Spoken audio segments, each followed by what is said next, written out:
नमस्कार, मैं हूं आशीष चित्रांशी और आप देख रहे हैं द न्यूज लॉन्चर।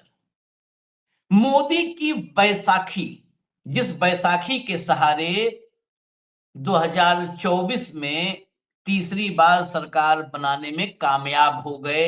देश की जनता ने तो रोक दिया था मोदी का रास्ता, लेकिन कसूर उन बैसाखियों का जिन्होंने नकारे गए नेता की अगुवाई में दिल्ली में सरकार बनवा दी। अब वो बैसाखियां फंस गई हैं, उनकी असलियत सामने आने लगी है। जो सबसे मजबूत बैसाखी है, दूसरी वाली बैसाखी नीतीश कुमार तो आप जान ही रहे हैं, अब करीब-करीब खेल खत्म है। लेकिन जो मजबूत बैसाखी है, वो चंद्रबाबू वाली है, चंद्रबाबू नायडू।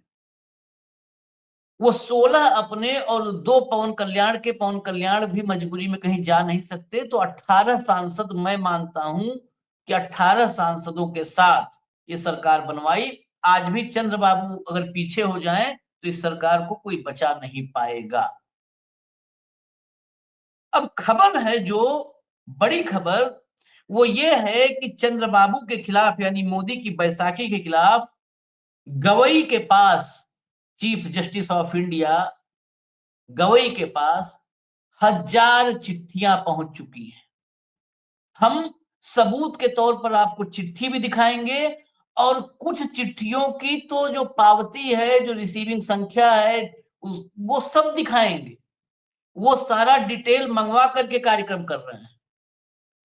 1000 चिट्ठियां मोदी के बैसाखी के खिलाफ सीजेआई के पास सुप्रीम कोर्ट में पहुंची है। चंद्रबाबू की पूरी असलियत सामने आ गई है और अब डिमांड है सीबीआई जांच की। और सीबीआई जांच ऐसी नहीं कि जो शाह के सुपरविजन में हो। सीबीआई जांच सुप्रीम कोर्ट के जस्टिस के सुप्रीम कोर्ट के सुपरविजन में हो। अगर सुप्रीम कोर्ट के सुपरविजन में सीबीआई जांच हुई तो चंद्रबाबू गए, और चंद्रबाबू गए तो क्या साहब की सरकार को छोड़ देंगे? साथ लेके नहीं जाएंगे? हम तो डूबेंगे सनम, तुमको भी ले डूबेंगे।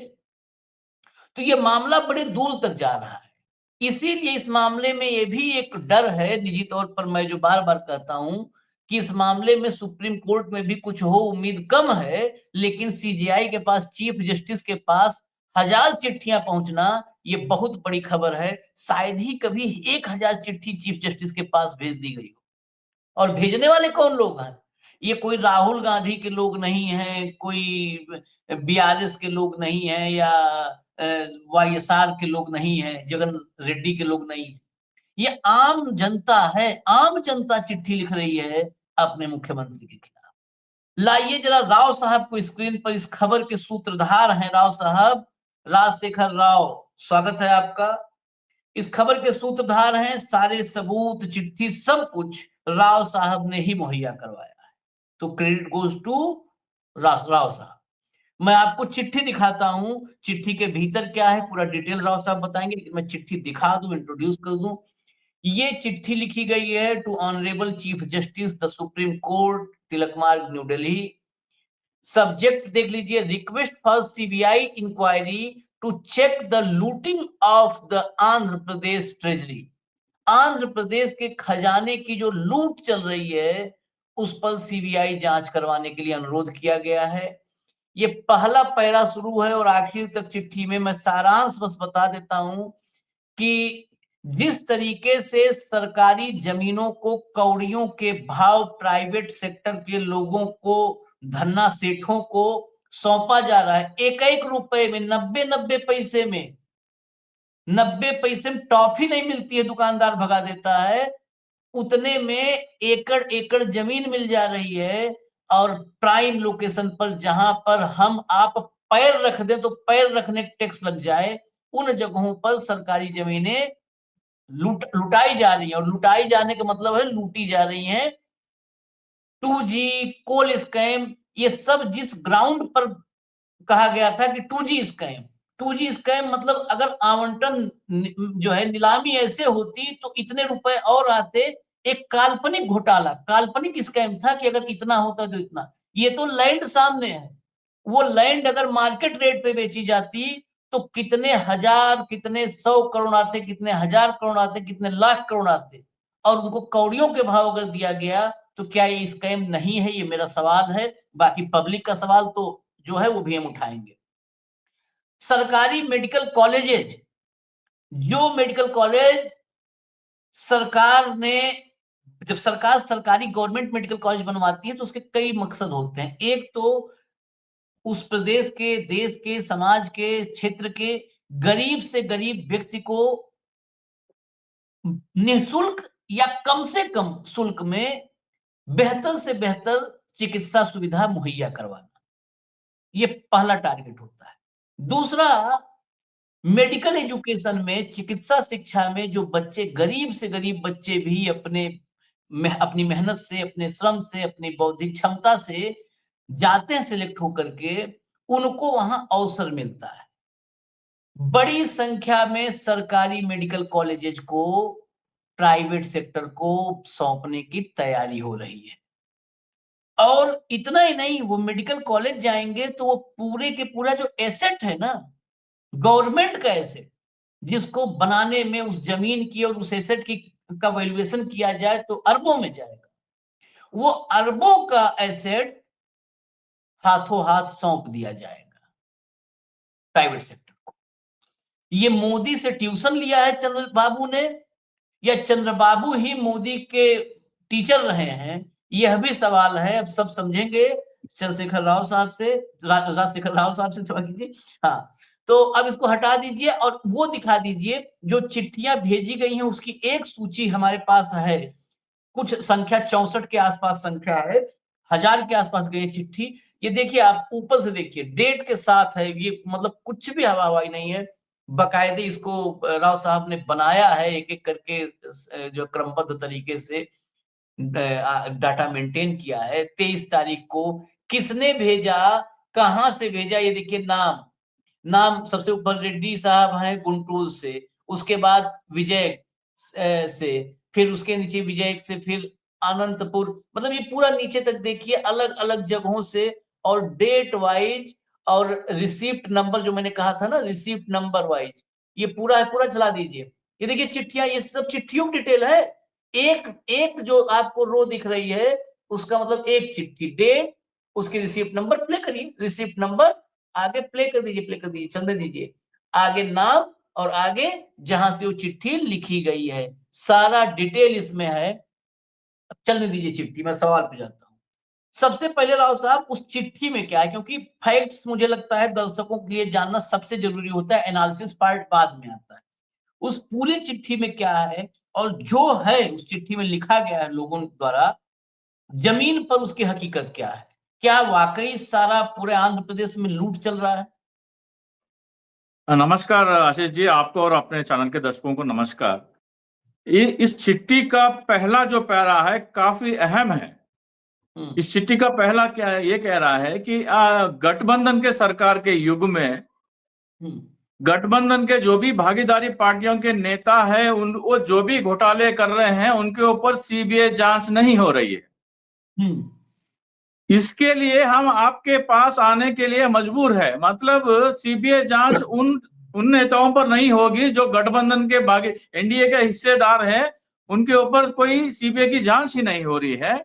इसीलिए हमारे प्रदेश का जो खजाना के लूट चल रहा है वो आपके नजर में ला रहा है, क्योंकि सीबीआई को जांच के आदेश के तीन है। पहले सीबीआई खुद से कर सकता है, दूसरा होम मिनिस्ट्री आदेश दे सकता है, और तीसरा और अहम, हाई कोर्ट या सुप्रीम कोर्ट आदेश दे सकता है। तो वहां होम मिनिस्ट्री तो नहीं करेगी, सीबीआई अपने आप भी नहीं करेगी, तो एक ही विकल्प बचा है आंध्र प्रदेश की जनता से कि सीजेआई के पास जाके गुहार लगाना कि हमारे प्रदेश की जो लूट चल रही है उसको आप रोकिए मत, उसके ऊपर इंक्वायरी करवाए, दूध का दूध पानी करवाए।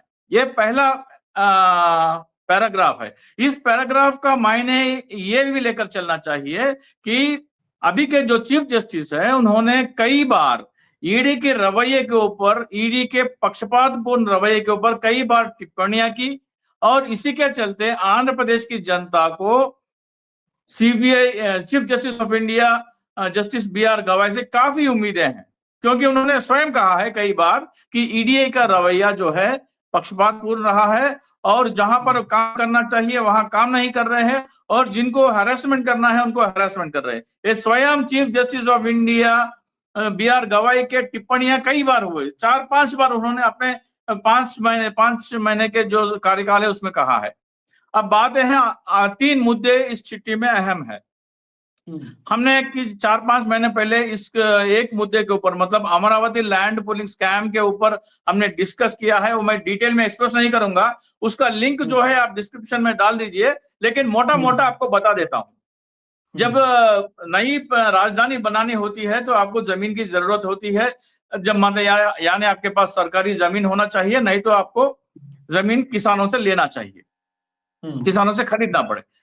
किसानों से अगर खरीदे जमीन, मतलब सरकारी जो लेन देन की चलती है उसका नहीं, मार्केट में जो रेट चल रहा है, मतलब ओपन मार्केट में जो रेट चल रहा है उससे दुगना भी अगर दे दें तो 7,000 करोड़ में 35,000, मतलब 1 एकड़ 20 लाख रुपया अगर दे भी दें आप, उस समय 8 लाख या 10 लाख था उस एरिया में, अगर दुगना भी आप दे देते तो 7,000 करोड़ में आप पूरा जमीन खरीद सकते थे। लेकिन आपने वो नहीं किया, आपने लैंड पूलिंग एक्ट करके एक एक्ट लेके आए। अब हमारे फाइनेंस मिनिस्टर है पय्यावुला केशव, उन्होंने एक किसान के पास 8 लाख रुपए के ऊपर 2 या 3 एकड़ जमीन खरीदी है, और उन्होंने वो जमीन सरकार को लैंड पूलिंग के लिए दे दिया है। वो सरकार ने लैंड पूलिंग में जमीन लेकर इनको प्लॉट दिए हैं, किनको, हमारे फाइनेंस मिनिस्टर को। जो प्लॉट उनको मिले हैं, मतलब 1 एकड़ के हिस्से में जो प्लॉट मिले हैं उनको, उसकी कीमत है 10 करोड़ रुपया।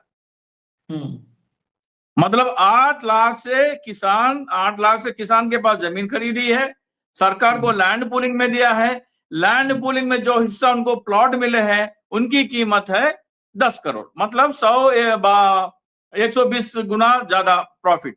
किसान को फायदा नहीं हुआ, सरकार को फायदा नहीं हुआ, हमारे फाइनेंस मिनिस्टर को फायदा हो गया। ऐसे कितने कितने लोग हैं, इसकी जांच होनी चाहिए। मतलब जब से वहां पर कैपिटल की घोषणा हुई है, कितनों के पास जमीन खरीदी गई है, क्या दाम से खरीदी गई है, और अगर सरकार को खरीदते तो सरकार के ऊपर कितना बोझ पड़ता और कितना फायदा सरकार को होता। अगर सरकार नहीं खरीदे, प्राइवेट जो लोग खरीदे हैं उन्होंने कितने में खरीदा, कितना फायदा हुआ, और इतना फायदा इनको हुआ, उसका मतलब ये है कि उतना घाटा जो है सरकार को हुआ। 7,000 करोड़ में पूरा जमीन खरीदा जा सकता था। अभी अनुमान लगाया जा रहा है कि जो जमीन की कीमतें बढ़ गई है, और जो प्राइवेट लोगों को वहां पर प्लॉट की जो वैल्यू है 2 से 5 लाख करोड़ रुपया उनको फायदा पहुंच रहा है। मतलब अगर आप 7,000 करोड़ खर्च कर देते तो 5 लाख करोड़ रुपया सरकारी खजाने को फायदा होना था। वो कानून, उसका वो इस्तेमाल ना करके उन्होंने ये लैंड पूलिंग कानून लेके आके अपने लोगों को, अपने मंत्रियों को, अपने रिश्तेदारों को, आपके पार्टी के नेताओं को फायदा पहुंचाने के लिए ये कानून लेके आए हैं। उनकी तुलना दिल्ली लिकर पॉलिसी भी हो रही है। दिल्ली लिकर पॉलिसी में भी यही कहा गया कि अरविंद केजरीवाल ने 2022 में पुराना जो कानून था उसको हटाकर नया कानून लेके आए, जिसके तहत कमीशन जो 5% थी लिकर डिस्ट्रीब्यूटर्स को, उससे 12% की गई। सीबीआई का और ईडी का कहना है कि ये 7% जो बढ़ोतरी की गई है कमीशन की, ये सरकारी खजाने से लूटा जा रहा है, इसीलिए ये भ्रष्टाचार है। अगर, और मामला है 664 करोड़ का, अगर 664 करोड़ का मामला भ्रष्टाचार है तो 2 से 5 लाख करोड़ का मामला क्या होना चाहिए? चंद्रबाबू को तो तिहाड़ नहीं, काला पानी हो जाना चाहिए। ये एक पहला मुद्दा है। इसका डिटेल अगर चाहना चाहे तो अपने लिंक में अपने शो में किया गया पिछला एक वीडियो है, विस्तार से उसमें बताया गया कि कैसे घोटाला है, वो लिंक डाल दीजिए। दूसरी बात है, सरकारी हॉस्पिटल्स, मतलब जब कोरोना आया था, सरकार जगनमोहन रेड्डी ने 17 केंद्र सरकार के मिलकर 17 मेडिकल कॉलेजेस की बनाने की घोषणा की उन्होंने। उनके कार्यकाल में 5 कॉलेज बन गए, उसमें एडमिशन भी हो गई है, पढ़ाई भी कर रहे हैं छात्राएं। और दूसरा कार का मतलब दूसरा साल आते आते 5 और बिल्डिंगें बन गई हैं, वहां पर क्लासेस चलाने के लिए और हॉस्पिटल चलाने के लिए पूरी तैयारियां की गई है। और चंद्रबाबू नायडू चिट्ठी लिखते हैं कि हम इन्हें प्राइवेट करना चाहते हैं, प्राइवेटाइज करना चाहते हैं। इससे 2 नुकसान है, 3 नुकसान है। पहली बात तो है गरीब को जो मुफ्त में या कम पैसों में जो इलाज होना था, अभी जो कारपोरेट आदमी जो आके उसको खरीद लेगा, वो तो लाखों करोड़ों वसूलेगा, उसके तो बिजनेस करना है।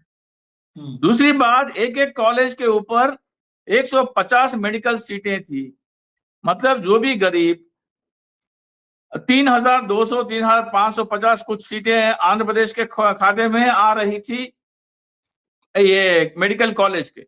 अगर कोई छात्रा गरीब आदमी नीट में पास हो गया, उसके पास पैसा नहीं है, 2-3 लाख रुपया खर्च करके वो डॉक्टर बन सकता था। अगर आप उसके प्राइवेटाइज कर देंगे तो 1 करोड़ से 2 करोड़ रुपए में वो सीट बेच देंगे। तो गरीब आदमी डॉक्टर बनने से वंचित रह गया। तीसरी बात, एक हॉस्पिटल को 50 से 100 एकड़ जमीन दी गई है, जिसमें 8 से 10 एकड़ में ही बिल्डिंगें बनी हैं। या हॉस्पिटल हो या कॉलेज हो, 8 से 10 एकड़ में बनी है। बाकी जो जमीन है वो उनके पास चले जाएगी और वो बेच के जो है पैसा बना लेंगे।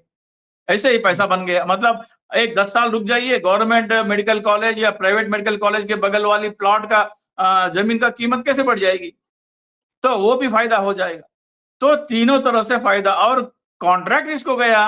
अपने ही मंत्री, म्युनिसिपल एडमिनिस्ट्रेशन मंत्री नारायण के पास इसको प्राइवेटाइजेशन करने का, बिल्डिंगें बनाने का, मतलब बाकी जो बच्चे हैं उनका उसका कॉन्ट्रैक्ट चला गया। ये तो हो गया गवर्नमेंट मेडिकल कॉलेज प्राइवेटाइज करने की वाली बात। तीसरी बात है, आंध्र प्रदेश में विशाखापट्टनम में एक जगह है, प्राइम जगह, वहां पर 1 एकड़ जमीन 5 करोड़ रुपए में बिकती है। 5 करोड़ रुपया।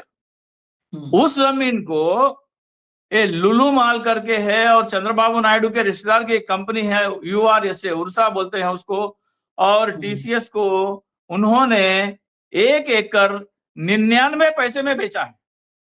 99 पैसे, 99 पैसे पर एकड़, जिसकी असली कीमत है 5 करोड़ रुपया। और एक को दर्जनों एकड़ बेच दिए।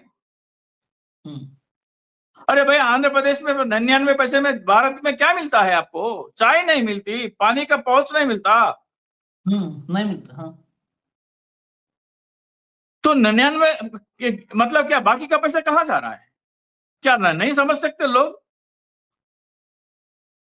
तो इन तीनों मुद्दों पर चूंकि चीफ जस्टिस बार बार कह रहे हैं कि ईडी और सीबीआई का रवैया जो है वो पक्षपातपूर्ण रहा है, और लोग कहते हैं क्योंकि चंद्रबाबू नायडू एनडीए में है, एनडीए में गठबंधन में है, तो अमित शाह या प्रधानमंत्री नरेंद्र मोदी इसके ऊपर सीबीआई की जांच नहीं करवाएंगे।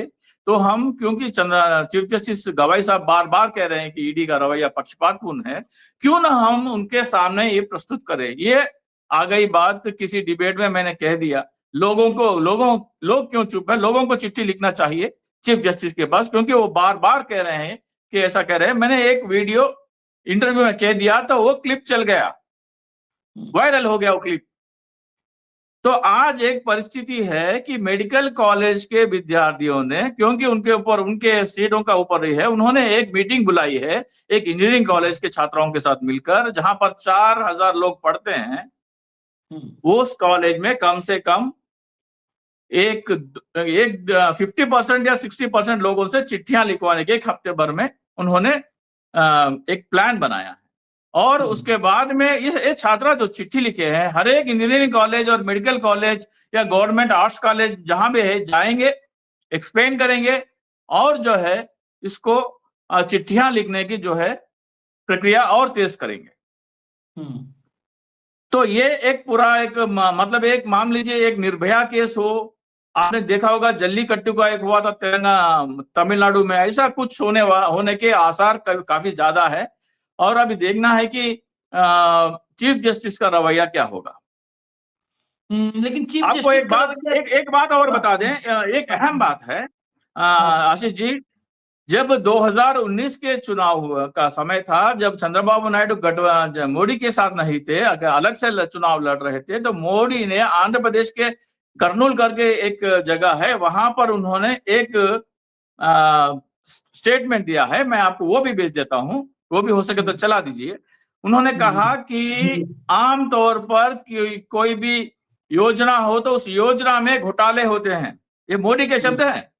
आमतौर पर योजनाओं में घोटाला होते हैं, लेकिन चंद्रबाबू नायडू घोटाले करने के लिए योजनाएं बनाते हैं। और अमरावती जो आंध्र प्रदेश की कैपिटल है, वो उसी तरह की एक योजना है जो चंद्रबाबू नायडू अपनी तिजोरियां भरने के लिए ये योजना बनाई है। ये कौन कह रहे हैं? प्रधानमंत्री कह रहे हैं। प्रधानमंत्री कहने के बावजूद अभी चलाएंगे, आप भेजिए, अभी चलाएंगे। हाँ, प्रधानमंत्री कहने के बावजूद सीबीआई और ईडी इसके ऊपर चुप है। स्वयं प्रधानमंत्री कह गए हैं। तो इसीलिए लोग जो है माननीय चीफ जस्टिस ऑफ इंडिया के सामने ये प्रस्तुत करना चाहते हैं। मेरे ख्याल से जितना मेरे पास समाचार मिला है, जो मैं इकट्ठा कर पाया हूं, मेरे पास 260 के आंकड़े हैं जिसके चिट्ठियां मैंने आपको दिया है, और धीरे धीरे मेरे पास जैसे जैसे समाचार आते जाएगा मैं उसको अपडेट करता जाऊंगा। मेरे ख्याल से अभी तक 960 कुछ बात हो रही थी कल रात को, तो आज संडे है, आज छात्राएं मीटिंग कर रहे हैं, छात्रा और छात्रियां मीटिंग कर रहे हैं, तो देखें उनका अगर कुछ निकल गया तो 4-5 हजार इकट्ठे एक समय एक साथ चले जा सकते हैं। 4-5 हजार चिट्ठियां, लेकिन दिक्कत है कि पूरा देश जान चुका है इस देश की न्यायपालिका की स्थिति। गवई जाने वाले हैं अपना दिन काट करके किसी तरह से। अब इसके बाद तो सूर्यकांत आएंगे। सूर्यकांत गवई और चंद्रचूड़ से भी ज्यादा प्रतापी हैं, ये लोग बताते हैं, मुझे तो जानकारी नहीं, लोग बता रहे हैं कि सूर्यकांत और ज्यादा प्रतापी हैं, उनका तेज ओज और भी ज्यादा है, आभामंडल उनका बड़ा है, गवई से, चंद्रचूड़ से भी बड़ा है। हो सकता है कुछ लोग बता रहे हैं कि रंजन गोगोई और दीपक मिश्रा से भी ज्यादा हुनरमंद है, मतलब काबिल है, योग्य है। तो राव साहब, बात सुप्रीम कोर्ट की, बात गवई की, या गवई अभी चले जाएंगे, चिट्ठी आते आते सारी चिट्ठियां जब तक इकट्ठा होंगी तब तक सूर्यकांत बैठ जाएंगे, इनकी बात ही मैं नहीं कर रहा हूं। बात मोदी और नायडू पर आती है। वही मोदी, आपने कहा ना अभी कि वही मोदी है जिस मोदी ने कहा था कि योजनाएं ही लाते हैं घोटाले करने के लिए। वो क्लिप ही सुनवा देते हैं पहले, फिर आपसे एक सवाल करेंगे आखिरी। जरा क्लिप सुनवा दीजिए फटाफट। साथियों, आंध्र प्रदेश में आम चर्चा है कि यहां की सरकार की योजनाओं में घोटाले नहीं होते, बल्कि योजनाएं ही घोटाले के लिए बनाई जाती है। यहां नई राजधानी से लेकर अलग अलग परियोजनाओं में क्या क्या खेल हो रहे हैं, किसकी तिजोरियां भरी जा रही है, ये आंध्र प्रदेश की जनता भली भांति जानती है। जब आंध्र प्रदेश की जनता भली भांति जानती है, तो आप बगल गोदी में बैठा क्या कर रहे हो? यही देखिए, हिपोक्रेसी। मोदी जी अक्सर कहते हैं हिपोक्रेसी की लिमिट क्रॉस हो गई। हिंदी में मैं उसको हिंदी में बोलता हूं, अंग्रेजी में हम कंफर्टेबल नहीं रहते। दोगलापन इसको कहते हैं हिंदी में। और दोगलेपन की अगर कहीं पर परिभाषा लिखी जाए तो बस एक आदमी का नाम लिख दीजिए, परिभाषा लिखने की जरूरत नहीं है। बस एक आदमी का नाम लिख दीजिए, वही परिभाषा हो जाती है। नई राजधानी कौन बना रहा था? इसमें यह भी बचने के चांस नहीं है कि किसी और को कहे हैं। ये नई राजधानी में दर्शकों को बिल्कुल साफ कर दूं, नई राजधानी का प्रोजेक्ट चंद्रबाबू नायडू का है। ये नहीं कह सकते अरे चंद्रबाबू कहां बोला, मोदी जी ने। बहुत सारे भक्त आके कहने लगते हैं चंद्रबाबू तो बोला नहीं। नई राजधानी का प्रोजेक्ट चंद्रबाबू का है। अब कोई कहे कि नई संसद बनाने वाला इस देश में सबसे बड़ा पाखंडी है, और कोई आके नीचे कह दे कि इसमें मोदी जी कहां बोला। अरे नई संसद किसने बनवाया भाई? उसमें कुछ सोचना है, सोचना नहीं। तो वैसे ही नई राजधानी का प्रोजेक्ट चंद्रबाबू नायडू का है। अब बताइए, जिस व्यक्ति को नरेंद्र मोदी ने आज बहुत अच्छा किए बाइट सुनवा दिए, ये चिट्ठी लिखने वालों को अब बाइट को तो कागज में नहीं घुसाया जा सकता है, नहीं तो पेन ड्राइव भी 10-15 भेजना चाहिए। मैं सलाह देता हूं, लिफाफे में पेन ड्राइव डाल दें इस क्लिप की, गवई को और मतलब जो भी आगे सूर्यकांत आए उनको, सीजेआई जो भी रहेगा, कि ये सुनिए देश के प्रधानमंत्री का कहना है, अब तो जांच करवा लीजिए माय लॉर्ड। ये भेजना चाहिए कि माय उसमें लॉर्ड, लिखा हुआ है, चिट्ठी में उसका जिक्र है। हाँ, कि देश के चिट्ठी में प्रधानमंत्री ये का कहना है। हाँ, चिट्ठी में उसका जिक्र है, लेकिन पेन ड्राइव वाला मामला नहीं है अभी। अभी वो भी करेंगे। करिए, वो भी आपने करिए। सलाह दे दिया, वो भी करेंगे। इस दुनिया में नरेंद्र मोदी पर मुझे तो पूरा भरोसा है भाई। अगर नरेंद्र मोदी ने कहा है तो पक्का चंद्रबाबू नायडू घोटाले कर रहे हैं। मोदी जी नहीं कहते तो मैं नहीं मानता, आपकी बात नहीं मानता राव साहब। जब मोदी जी कहे अब मुझे मानना पड़ेगा, घोटाले कर रहे हैं। और अब तो मोदी जी ने कहा है, अब तो मोदी जी के साथ मिलके कर रहे होंगे, तो अब इसकी नहीं, जांच बहुत मामला जरूरी है। सीधा है सर। हाँ। आप हमें 18 एमपी का समर्थन दीजिए, आप चाहे कितना लूट लीजिए। 5 करोड़ की जमीन 99 पैसे में बेचे, हमें कोई एतराज नहीं है। गवर्नमेंट जो मेडिकल कॉलेज है, जिसको जो गरीब लोगों को मुफ्त में इलाज मिलता है, गरीब विद्यार्थियों को डॉक्टर बनने का मौका मिलता है, उसे आप करोड़ों में बेच लीजिए, हमें कोई एतराज नहीं है। हमें सिर्फ 18 एमपी के सांसदों का जो समर्थन है उससे मतलब है। हम आंख उठाकर उसको उस तरफ सीबीआई और ईडी उस तरफ नहीं देखेंगे। आप जितना चाहे लूटना लूट लीजिए, ये मोदी का कहना है। ये क्विड प्रो को है, मतलब आप हमें समर्थन दीजिए, आप जितना चाहे लूटना लूट लीजिए। लेकिन एक बात बताइए, ये आपको उम्मीद है, फाइनल सवाल आखिरी, बस उम्मीद है कुछ, या बस चिट्ठी लिख के स्याही और जो है कागज की बर्बादी होगी? क्योंकि मोदी जी नहीं की नहीं, सरकार, मैं फिर छोड़ दूं, मोदी जी की सरकार इस पर निर्भर है, इस जांच पे। अगर ये जांच बैठ गई तो राव साहब, मुझे पूरा यकीन है कि ये सरकार गिर जाएगी, दिल्ली वाली। अगर गवाई साहब ईमानदारी से कह रहे हैं कि ईडी और सीबीआई का रवैया पक्षपात पूर्ण है और उनके सामने सबूत पेश किए गए, इसके बावजूद अगर वो कोई कार्रवाई नहीं करते तो उनके टिप्पणियों का कोई वैल्यू नहीं रहेगा। मतलब जो भी वो ईडी के खिलाफ आज तक कहते आए हैं, उसके सबूत उनके सामने पेश किए गए और उन्होंने कोई आदेश नहीं दिया सीबीआई की जांच। और सीबीआई की जांच भी ऐसी वैसी जांच नहीं है, कोर्ट की निगरानी में, सीबीआई के निगरानी में इसकी जांच होना चाहिए। अगर ऐसा आदेश देते हैं तो उनकी जो भी टिप्पणियां हैं तो उसके हम सही मायने में देख सकते हैं। लेकिन अगर ऐसा कुछ नहीं हुआ तो चाहे कोई भी चीफ जस्टिस कुछ भी टिप्पणी करे, जनता को उम्मीद नहीं रखना चाहिए। बात बिल्कुल सही है। आखिर में फिर मैं कह दूं कि सवाल जो जनता के लिए भी है और सुप्रीम कोर्ट के लिए भी है, क्या देश की आम जनता सबूतों के साथ, तर्कों के साथ चिट्ठियां लिख रही है, तो सुप्रीम कोर्ट, सीजेआई, ये सीबीआई जांच करवाएंगे चंद्रबाबू नायडू के खिलाफ। अगर चंद्रबाबू पर सीबीआई जांच बैठेगी तो क्या दिल्ली सरकार बचेगी? सरकार गिर जाएगी।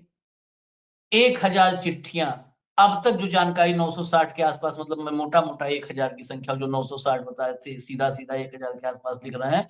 और संख्या ये 4-5 हजार एक एक दिन में जाने की भी चर्चाएं हैं, जो राव साहब ने बताया। इतनी चिट्ठियां जाएंगी, क्या आम जनता इस देश की सर्वोच्च अदालत को हजारों की संख्या में चिट्ठियां लिखेगी और सब कूड़ेदान में चले जाएंगे? ये भी सवाल है, ये जुडिशरी से है, बहुत महत्वपूर्ण सवाल।